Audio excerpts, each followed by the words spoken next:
विशाखापट्टनम में जीत दिल्ली की हुई, लेकिन हेडलाइन चुरा गए एमएस धोनी। 16 गेंद 37 रन। मजा आ गया अगर आप चेन्नई फैंस हैं तो। स्वागत है आपका ESPN cricket info time out Hindi में, और हमारे साथ मौजूद हैं वरुण एरोन।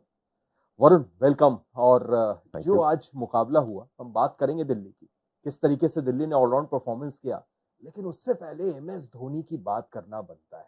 16 गेंद 37 रन, जिस अंदाज में उन्होंने खेला, वो एक शॉट जो छक्के के लिए गया, मतलब लगा कि विंटेज धोनी देख रहे हैं हम लोग, आंख को सुकून। देखिए, फर्स्ट ऑफ ऑल सबसे बड़ी खुशी की बात है कि वो अपने नी इंजरी से रिकवर कर गए कंप्लीटली। उनका बैट स्पीड मुझे नहीं लगता कि मतलब 1% भी गिरा है जब उनका पीक रहा है।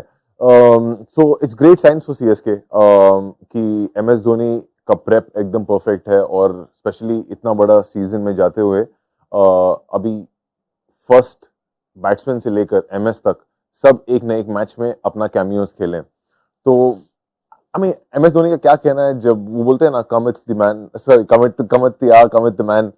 तो it's great science for CSK, for हम लोग fans and for the tournament. बिल्कुल। तो जैसे आज उनकी बैटिंग दिखी वरुण, उम्मीद करें कि आने वाले मैच में हो सकता है धोनी को और ऊपर हम देखें, क्योंकि अभी बहुत नीचे आ रहे हैं वो। देखिए, एमएस को अपना एबिलिटी में बहुत बिलीफ है। उनको मालूम है कि जब प्रेशर ऑन है और जो क्रूशियल मैचेस है, अगर ऐसा सिचुएशन आएगा तो वो ही ऊपर आएंगे, इसमें तो कोई शक ही नहीं है। पर अभी उससे इम्पोर्टेंट है कि समीर रिजवी जैसा प्लेयर को टाइम दे क्रीज में, शिवम दुबे जैसे प्लेयर को टाइम दे क्रीज में, जो उनसे काफी जूनियर है और ऐसे सिचुएशंस में ज्यादा बैटिंग नहीं किए। तो मैं काफी खेला हुआ एमएस धोनी के साथ, और उनका थिंकिंग डेफिनेटली ऐसा है कि भाई मैं तो कर लूंगा जब टाइम आएगा, पर अभी इन सब गेम में इन लोगों को करने दो। अगर फेल भी करते हैं तो बात करके हम लोग रेक्टिफाई कर पाएंगे जो भी मिस्टेक्स किए हैं।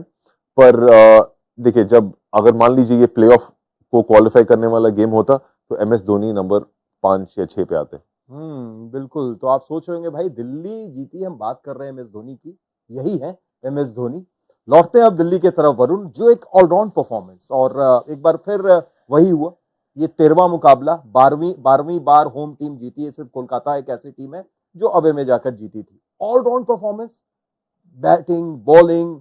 शुरुआत अगर हम करें तो ऋषभ पंत से बहुत अच्छा लगा जिस अंदाज में उन्होंने खेला। मुझे याद, आप बता रहे थे, आप बोल रहे थे कि पंत की अगर वॉली लय आ गई तो दिल्ली भी आगे निकल जाएगी। देखिए, मिडिल ऑर्डर कंप्लीटली पंत के ऊपर रिलाई करता है दिल्ली का, और आज पंत फायर किए तो 191 पे पहुंचे वो लोग। और पंत ही नहीं, पर डेविड वार्नर और पृथ्वी शॉ का जो शुरुआत था उस पर बात करना ही पड़ेगा हम लोगों, क्योंकि फियरलेसली खेले दोनों। और अगर वो कैच नहीं पकड़ता शॉर्ट थर्ड पे पथिराना, तो मुझे नहीं लगता कि 191 बनता, एटलीस्ट 220 230 के करीब बनता आज। तो पंत का वापस आना खाली दिल्ली के लिए नहीं, बल्कि सारे इंडियन फैंस जो भी उनके लिए दुआ कर रहे थे वापस आने के लिए। तो पंत मुझे लगता है कि पहले से भी फिट दिख रहे हैं मेरे को। भले उनको ज्यादा मतलब इतना इंजरीज हुआ, इतना बड़ा एक्सीडेंट था, पर फिट लग रहे। कोई भी मूवमेंट में थोड़ा सा भी हिचकिचाहट नहीं लग रहा है मेरे को। और ये बहुत ही ब्राइट साइंस है दिल्ली के लिए, क्योंकि जैसे मैं कहा, मिडिल ऑर्डर पंत ही टोन सेट करेगा उन लोग के लिए। और आज पंत सिग्नेचर शॉट भी दिखा, वो एक हाथ से जो लास्ट टाइम पे हट जाता है उनका, वो शॉट भी दिखा, वो छक्का भी दिखा। यानी Pant is back. Pant is back. और पंत एक ऐसे प्लेयर है जो मुश्किल समय में डेफिनेटली रन करेंगे, और बड़े प्लेयर का यही एक निशानी होती है कि मुश्किल वक्त में करे। आज बहुत ही इंपॉर्टेंट मैच था जीतने के लिए। अगर 3 बैक टू बैक गेम्स कोई भी टीम हारती है तो बहुत ही सवाल पैदा होते हैं। तो पंत ये इनिंग्स खेल के और दिल्ली ये मैच जीत के बहुत सारे क्रिटिक्स को शांत किए, और बहुत सारे क्वेश्चंस अपने ही कैंप में स्क्वॉश कर दिए। Varun, it's too early to say, लेकिन मैं फिर भी आपसे पूछूंगा, रोक नहीं पा रहा हूं खुद को। T20 वर्ल्ड कप में क्या एक कंटेंडर के तौर पर हम पंत को देखें, एक विकेट कीपर कंटेंडर के तौर पर नजर आएंगे वो? देखिए, अगर ऋषभ पंत जैसा मैच विनर फिट रहता है तो सवाल ही नहीं उठता है कि वो नहीं रहेंगे T20 वर्ल्ड कप में। उनका फिट होना फर्स्ट ऑफ ऑल सबसे इंपॉर्टेंट है। देखिए, अभी इंजरी से रिकवर किए, 3 ही मैच खेले हैं। अगर वो लोग प्लेऑफ जाता है तो I think he will play at least 16-17 games. तो इतना बड़ा टूर्नामेंट को firstly he should play the whole tournament. उसका भी दिमाग में यही होगा कि गेम टू गेम वो प्ले करेंगे।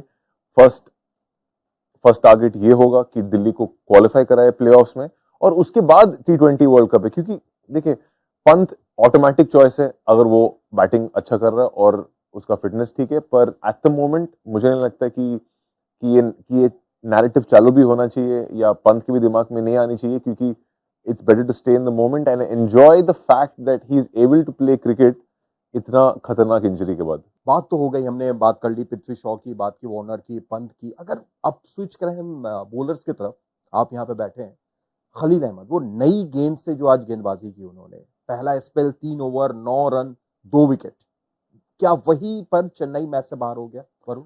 100% खलील अहमद तो बहुत ही क्लास बॉलिंग किया है, साथ में ईशांत शर्मा भी जो पार्टनरशिप में बॉलिंग किया वो इंपॉर्टेंट है। देखिए रचिन रविंद्र जैसे बैट्समैन को 12 बॉल में 2 ही रन देना is not an easy feet. मुझे लगता है कि जो हम लोग प्लान्स डिस्कस किए थे क्रिकइन्फो पे मैच से पहले, वो एग्जैक्ट प्लान वो लोग एग्जीक्यूट किया। थर्ड फोर्थ स्टंप पे बॉल पिच करा के बाहर मूव कराना, और मुझे लगता है कि ये रचिन रविंद्र का इकलौता वल्नरेबल जोन है कि जहां उसको रोक सकता है या आउट कर सकते हैं टीम। और वो लोग वही प्लान पे परसिस्ट किए, परफेक्ट फील्ड्स रखे, पॉइंट पीछे, 2 फील्डर ऊपर कैचिंग पे। तो मुझे लगता है कि आज का मैच से 2 बैट्समैन को बहुत सारी टीम फिगर आउट की होगी, एक रचिन रविंद्र, एक शिवम दुबे। क्योंकि दिल्ली आज खाली शिवम दुबे को खाली बाउंसर नहीं डाली, एक्चुअली बहुत बढ़िया मिक्स की, bouncer slower outside the off stump, bouncer wide yorker. तो रचिन रविंद्र को रोकना, Khaleel Ahmed obviously credit goes to him, बहुत कंसिस्टेंट बॉलिंग किए, वेरी नाइस शेप। और मुझे लगता है कि विशाखापट्टनम में दिल्ली को ज्यादा मैच खेलना चाहिए, क्योंकि ये सरफेस उन लोगों को सूट कर रहा है, उन लोगों को बॉलिंग को। बिल्कुल। और एक और चीज जो आज देखने को मिली, जब अजिंक्य रहाणे बिल्कुल सेट थे और लग रहा था कि अब शायद चेन्नई की तरफ ये मोमेंटम जा सकता है, शिवम दुबे अच्छा खेल रहे थे, एक मुकेश कुमार अब तक इस सीजन में वैसे नजर नहीं आए थे, ऑफ कलर दिख रहे थे। आज 14वें ओवर में आते हैं, 14th ओवर में उनको लाते हैं, डेथ ओवर्स के लिए बचा के रखते हैं और आके 3 विकेट ले लेते हैं, मैच पूरे तरीके से खत्म कर देते हैं। देखिए मुकेश कुमार लास्ट 1.5-2 सीजन से ये काम कर रहे हैं, जो टफ सिचुएशन में बॉलिंग करते हैं, टफ सिचुएशन में डिलीवर करते हैं इंडिया के लिए भी। और आज मुझे लगता है कि वो राजस्थान गेम से क्या डिफरेंट किया आज, कि राजस्थान गेम में वो खाली एक ही बॉल ट्राई कर रहे थे। देखिए अगर आप एक ही चीज डालते रहेंगे, बैट्समैन भी बेवकूफ नहीं है, उन लोग को मालूम है कि आप ये कर रहे हैं, और वो लोग एडजस्ट करके आपको मे बी वहां से, अगर आपका एक्सिक्यूशन परफेक्ट नहीं हुआ तो मे बी वहां से आपको रन पड़ सकती है। पर आज मुकेश का जो स्लो बॉल्स था वो हाईलाइट था मेरे लिए। देखिए Mukesh is a good yorker bowler, yorker तो डालते ही बराबर है, पर यॉर्कर के साथ और एक डायमेंशन आना ही पड़ेगा, जो बुमराह का बॉलिंग में देखते हैं हम लोग। बुमराह खाली यॉर्कर नहीं डालते डेथ में, ही can bowl 6 yorkers in the death, but he bowls really good slow balls, bumper डालते हैं बीच में, हार्ड लेंथ, और उनका स्लोअर बॉल का कोई जवाब ही नहीं है। और अगर एक पॉजिटिव चेन्नई की तरफ हम लें, जब बॉलर्स की लगातार बात कर रहे हैं, तो पथिराना की भी बात करनी होगी। जिस अंदाज में उन्होंने गेंदबाजी की, वो डबल विकेट वाला ओवर, वो नहीं होता तो शायद 220-210 बन सकते थे, और कैच तो उन्होंने लाजवाब पकड़ा ही है। वरुण, वो गेंदबाजी के बारे में भी कुछ बताइए। देखिए बहुत यूनिक गेंदबाज है पथिराना, और ऐसे गेंदबाज अपना टीम में रहना, मतलब इट इज, क्या बोलूं मैं, गोल्डस्ट है लिटरली, आपका टी शर्ट के जैसा। ये it's very very important to have somebody इतना यूनिक, क्योंकि आप देखेंगे तो उस टाइम बॉल रिवर्स नहीं कर रहा था, पर अगर आप जो सेकंड यॉर्कर देखेंगे तो लास्ट मोमेंट एक टेल सा किया, यू नो, एंड उतना यूनिक बॉलर ही करा सकता है ऐसे बॉल, बुमराह, पथिराना, क्योंकि वो टेल कराने के लिए आपको बॉल में रेव्स देना पड़ता है, बैकस्पिन, वो बैकस्पिन से ही बॉल डिप करता है लास्ट में। तो देखिए जो रेगुलर बॉलर्स है उनका बस का बात नहीं है ऐसा यॉर्कर डालना, जो बिना रिवर्स कराने वाला बॉल को भी टेल कराते हैं। तो Pathirana is a great asset.